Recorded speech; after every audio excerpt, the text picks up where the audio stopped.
Hello and welcome into the August 12th edition of the Locked On Leafs podcast. I'm Mike DiStefano with Dave Morassutti.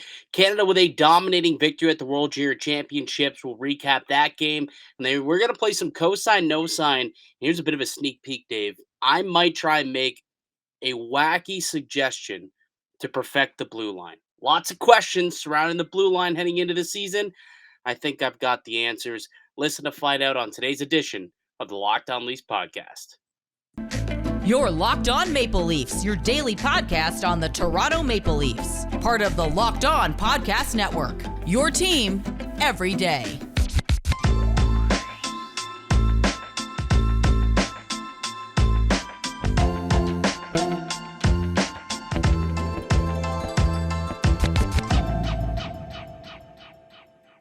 Hello and welcome to the Locked On Leafs podcast, a one-stop shop for all things Leafs. I'm your host, Mike DiStefano from TSN 1050 Toronto Radio, also known as Al's brother on TSN's Overdrive and TSN 1050's Leafs Lunch. Joining me, it's my co-host, Dave Morassutti from Sportsnet, also writer for the NHLPA. Locked On Leafs is a daily Maple Leaf-centric podcast, so be sure to subscribe for free wherever you get your podcast from. You can also now catch us up on video format via YouTube. Just search up Locked On Leafs and hit subscribe. Go ahead, like this video if you can, and leave a comment down below your thoughts on what we have to say today. And Dave, we are going to get into some cosign, no sign, where I think the conversation is going to get interesting for what I bring up for a potential solution to the blue line. But before we get into that, Dave, let's get into some World Juniors chat. Man, Canada crushed Slovakia today, 11-1 in World Junior action. The Americans still currently underway as we record this Thursday night, but Canada, it was the Mason McTavish show. 4-goal, 6-point performance from that kid.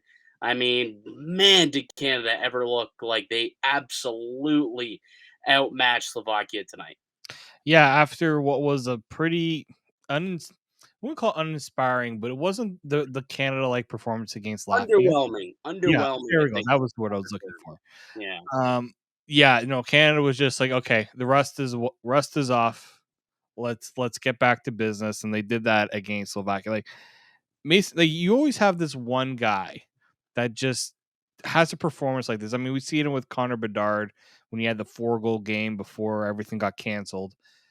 Mason McTavish is just like it was effortless at times. It looked like for him, the Yeah. plays he made. Man, the Anaheim Ducks to go from Ryan Getzlaf to now Mason McTavish as your center of the future. Not fair, man. Not fair. And Zegras as Oh yeah. well.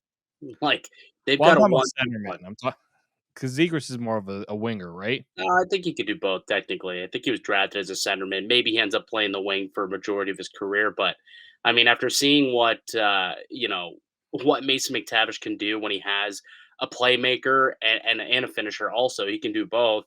Playing with a super talented player like Connor Bedard, I mean, you put him with talent, they're going to produce. And Mason McTavish did that today. Like they put on an absolute show. I mean, that first goal that they scored tonight, that kind of give and go with Connor Bedard. Oh my God. Like my jaw was on the floor watching that goal, watching that entire play kind of develop and unfold.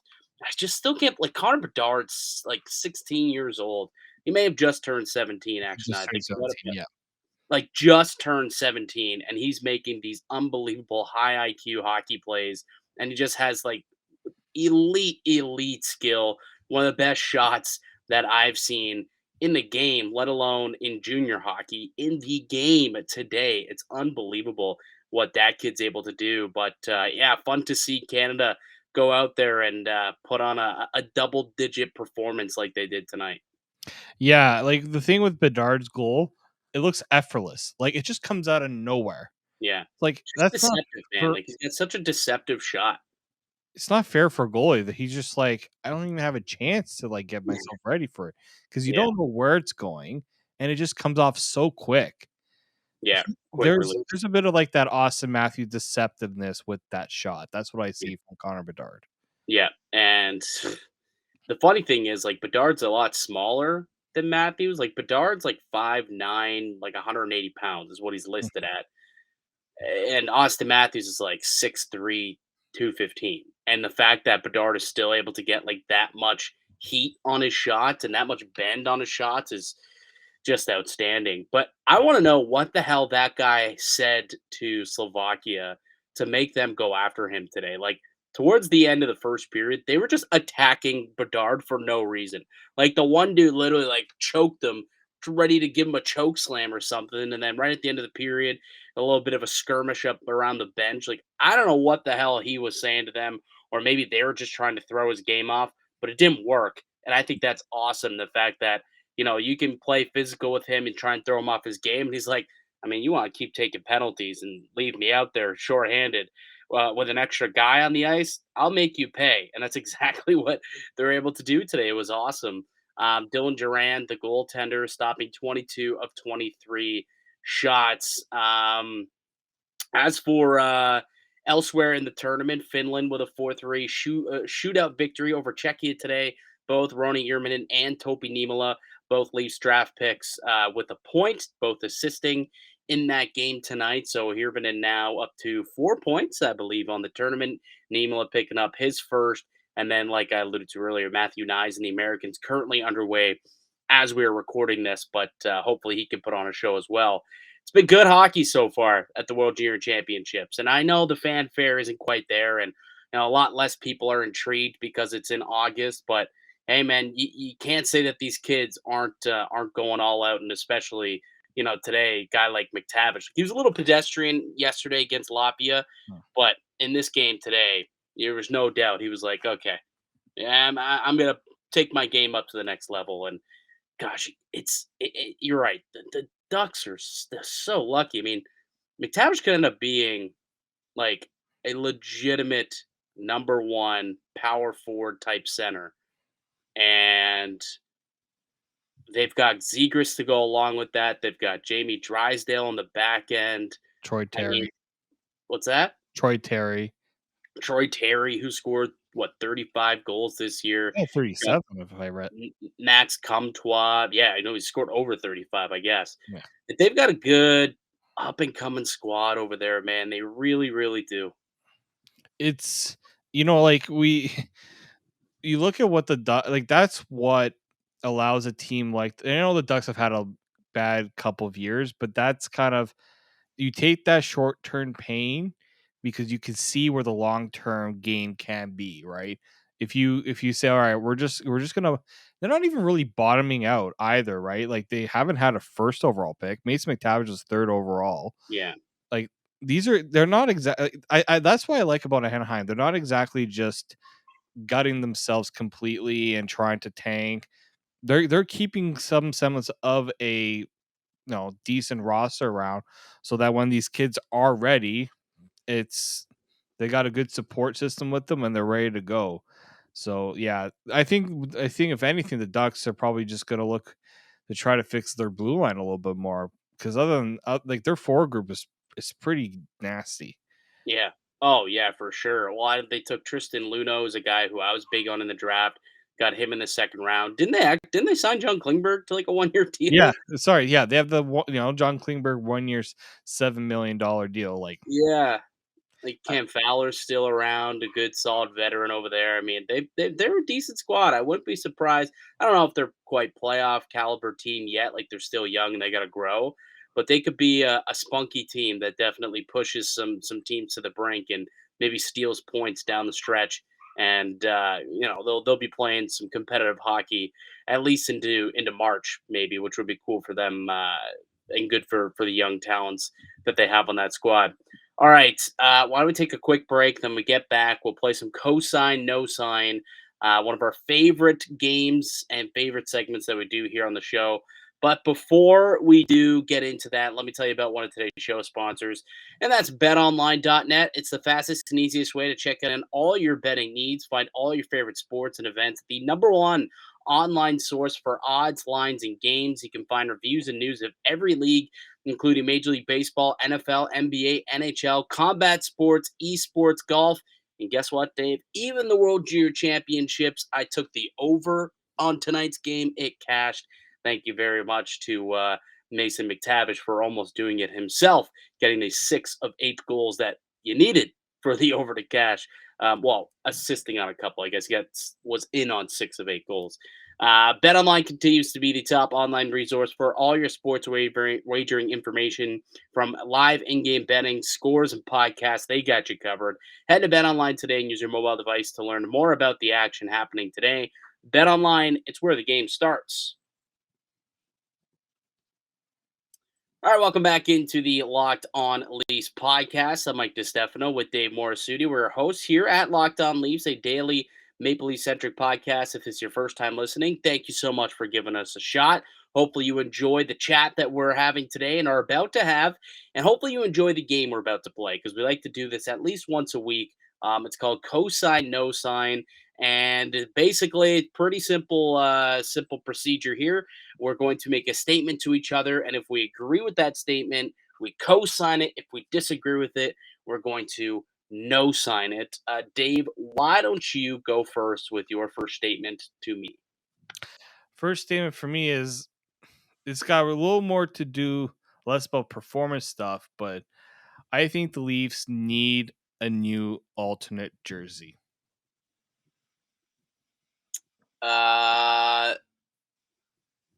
Why? Because I feel like as somebody who has collected jerseys in the past, I don't do it as much anymore. What is their alternate right now? Like the same Like really, patch? Like, I would think that their alternate would have been the one that they wore in the outdoor game against the Arenas jersey. is that their alternate? Like the Toronto one? Yeah, like that would be the only alternate that they And have. yeah, Like 'cause that thing sucks. that's in my opinion. I would like to see the Leafs have an alternate jersey. Do the Drew jersey. The Drew jersey was sick. I Yeah, don't like know if they ever would, but that was pretty cool. that was one time. Like you see I know like the blue and white is like I'm not saying get rid of the blue and white. I'm saying they gotta I remember when they had a few alternate jerseys. I think like mid 2010s. They had like the older style Leaf. I Yeah, and they're doing, like, some different stripes on the arms, and then, like, the logo was a little bit yeah, different. It was more of the, I don't know, differently shaped one as opposed to the the, like, straight leaf. Yeah, I would like to see the Yeah, I want to see the Leafs bring in a new alternate jersey. I know there might be a reverse retro, which, by the way, those are god awful. I still do not like those ones because of the grayish tone on those. Yeah. Did we talk about those jerseys? I don't remember if we did. The leaf one, did the leaf one get leaked? I know that, like, a lot of the other ones were leaked. Did the Leafs one get leaked? I saw a concept of one. I don't know if I can find it. I wasn't really. 'Cause I didn't see a Leafs one. I saw a couple other teams, but I didn't see a Toronto one. If it got leaked and I missed it, shame on me. Definitely something we should have talked about on the podcast. So if you can find it, we'll definitely throw it up on the screen and we could chat about it. But I mean, sure, I'll co-sign it. Yeah, I don't think it's ever a bad idea to have like a new, cool new jersey, as long as it's a good-looking design and it's better. And if it's better, then yeah, why not get a new alternate involved and kind of get a new jersey out there? And I mean, it's always good for business too, right?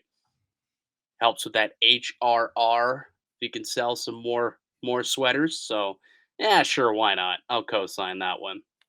Yeah, I'm trying to find the some. I know Nick Barden had tweeted something about it, but I can't find it at the moment. So All I'm right. just Well, maybe we'll try and look for it. We could chat about it on the next show if it did, in fact, make its way on the interwebs. All right, my first one to you, Dave. Cosign, no sign. The Maple Leafs should toy with moving Mark Giordano to the right side this season. interesting.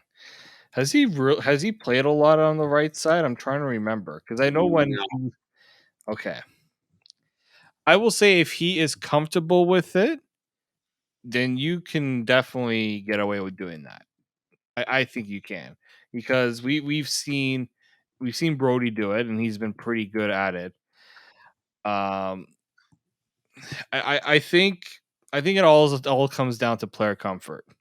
Really, I think that's. I remember when Muzzin was brought in, they tried him on the right side with Riley, and it was clear that none of them were really comfortable with the idea of going to the right side.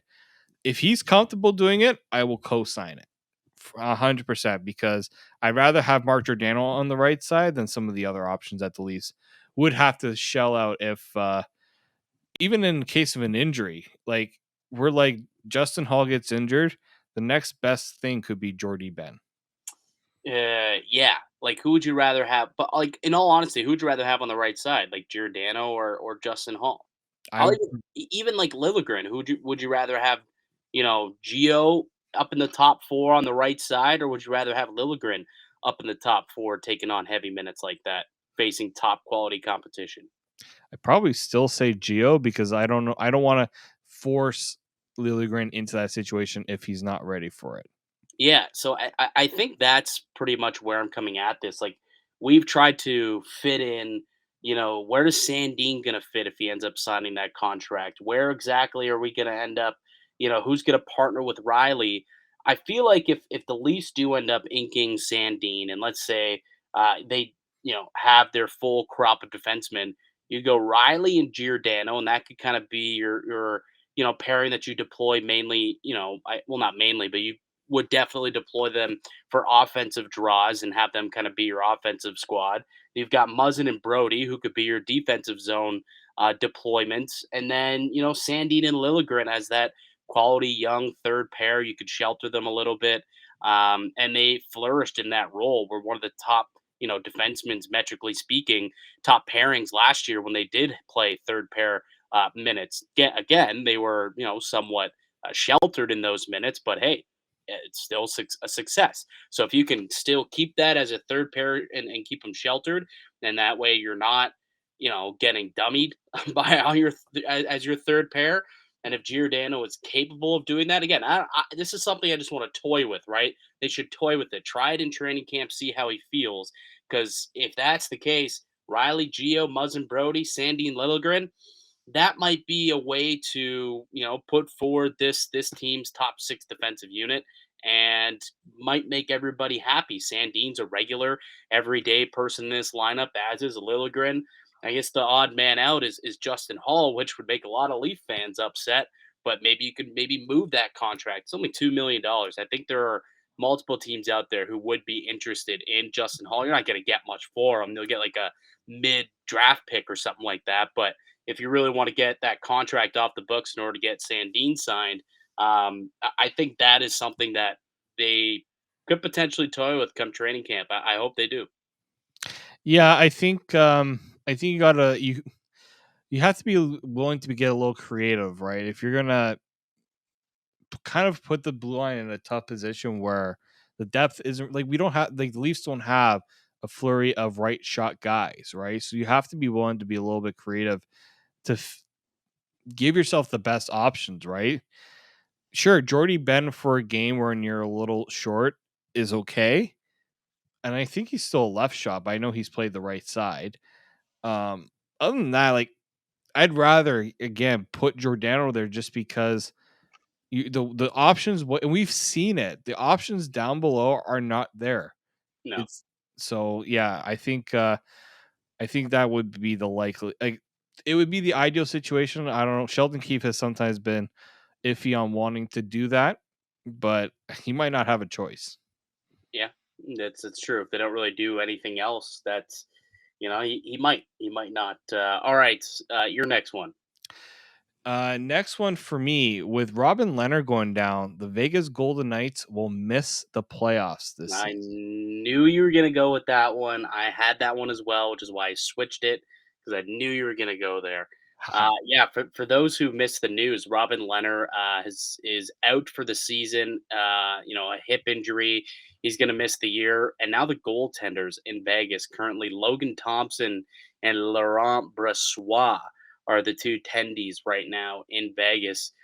I would imagine they would be looking to bring in a goaltender. I don't think they're going to go into the year with those two guys. That's just my opinion, I guess. Like maybe, I mean, it's Vegas, so who knows what the hell this team's going to do? But like, would you be surprised if they somehow went and traded for a Sergei Bobrovsky at 50%? I wouldn't be. That's very Vegas Golden Knights of them to go out Yes. and do something like that. Would I be Yeah. surprised if they went out and somehow got John Gibson? I wouldn't be. That'd be very Vegas of them. They should be smarter and go after a much cheaper goaltender like a James Reimer, perhaps, who's going to be available. But I just don't know if they're going to because they're Vegas and they just don't know how to properly allocate cap dollars. But that being said, are they going to miss the playoffs again this spring? I mean, if they go into it with Logan Thompson and Laurent Brossoit as their goaltenders, I think that it could happen. That is a strong possibility. I don't think that's going to be the case. I think they will now go and get themselves a goaltender. They'll have, I guess, some space. They'll have a bunch of guys on LTIR. So um, they just got rid of Max Pacioretty's full cap hit. I'm going to go ahead and no sign it. I think that this team will hunker down and will probably make the playoffs. It's not the strongest division that they're in. The Pacific, you got Edmonton, who's probably going to be a playoff team, and then Calgary is going to be a playoff team. But outside of that, Vancouver, not too sure what they're all about. LA's young and they look nice, but again, are they ready to take the next step? And they've got Vegas in there as well. So they easily could finish in a third place finish, maybe even a wild card spot, and kind of limp in. But so I'm going to no sign it. I think Vegas does end up making the playoffs.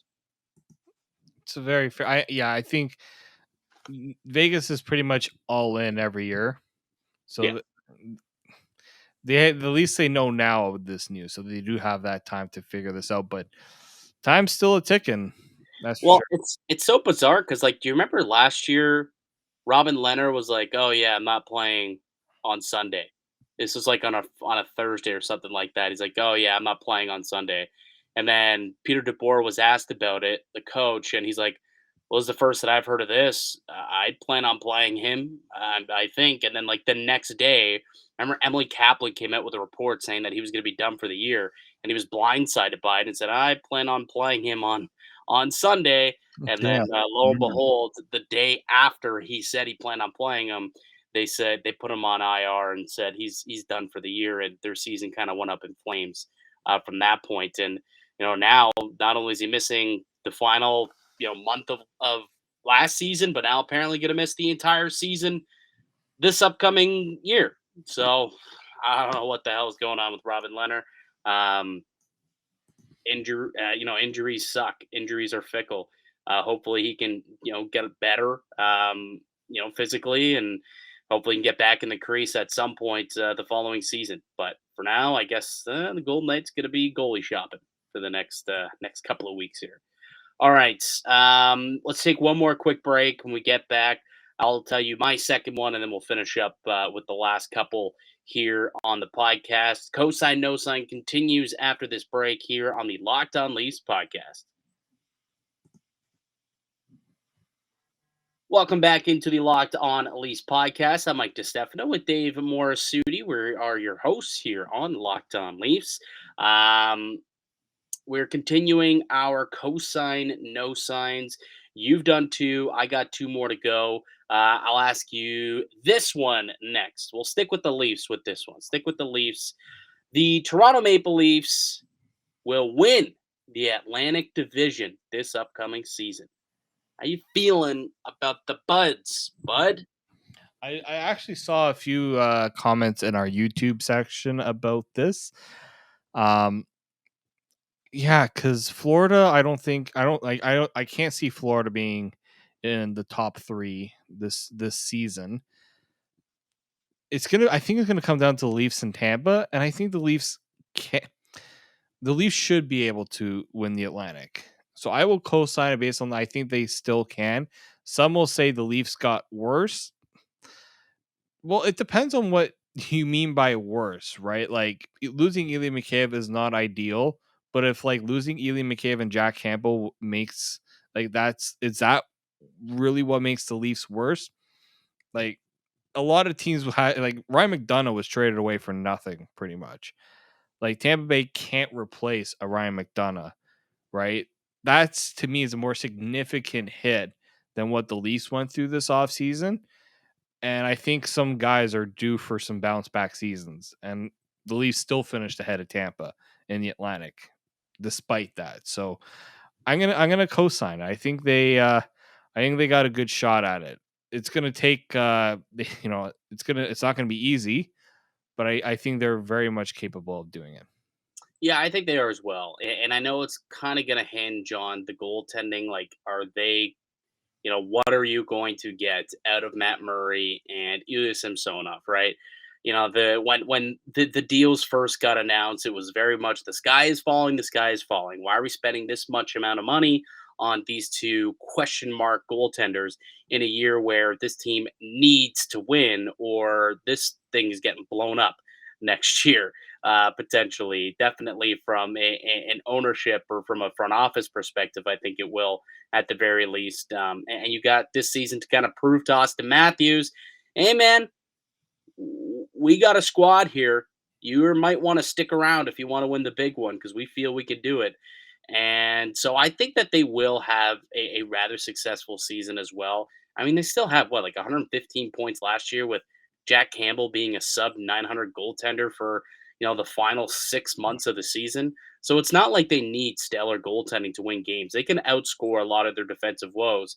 And I'm not saying they're going to win the playoffs. I'm not saying they're going to win a Stanley Cup. We're talking about the Atlantic Division, which is a regular season award, and they're pretty good in the regular season. Now, again, doesn't mean they're going to do anything in the playoffs like they've done the last few seasons, but I think they could still have themselves quite a performance here this upcoming year and still end up winning the division. You're right. I think Florida's taken a step back. Tampa, a little bit of a step back. Plus, they're a year older. And this is now 3 straight finals that they've gone to. We remember the fatigue conversation that we were having in March this past Mhm. year. There was like a 2 or 3 week span where Tampa really started to fall off. Toronto went in, beat the piss out of them in their own barn, and they figured it out and got back up. But the fatigue conversation got brought up, and it was real. I would imagine another trip to the Stanley Cup Finals. The same thing's going to happen in the back half of next season, and that might allow Toronto to kind of catapult forward and pick up some points and finish strong ahead of the Lightning and end up with the number one seed in the division, which obviously would give them the best chance to try and finally exercise those demons and win a playoff round. Okay, your third one, my friend. I'm gonna go with I had a few in mind, but I'm gonna go with this one. John Tavares is prone for a bounce back season with the Leafs this season. Oh, define bounce back season for me, David.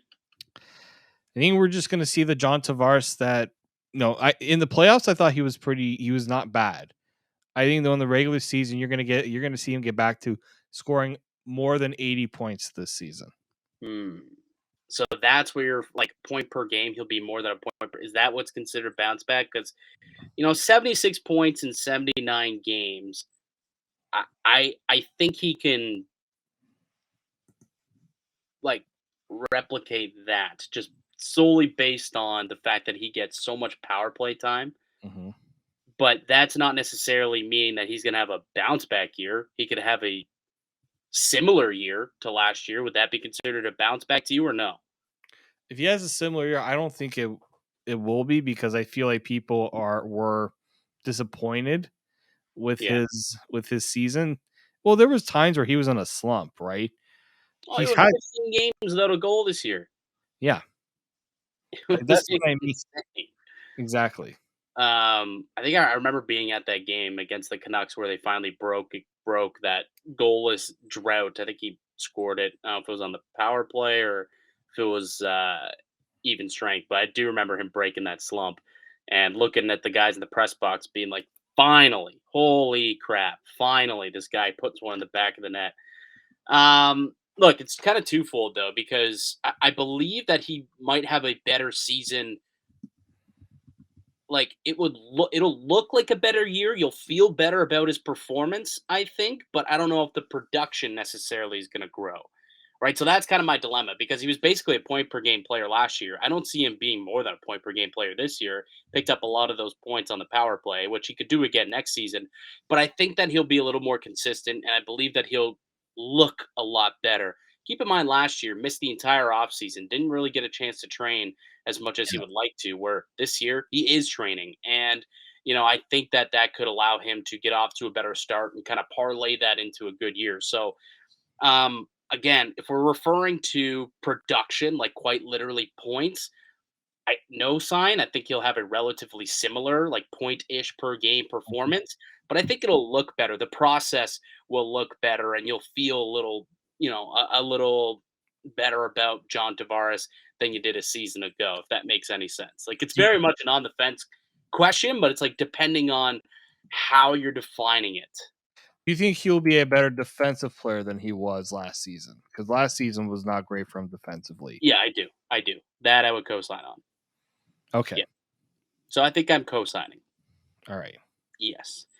All right. Final one to you, David.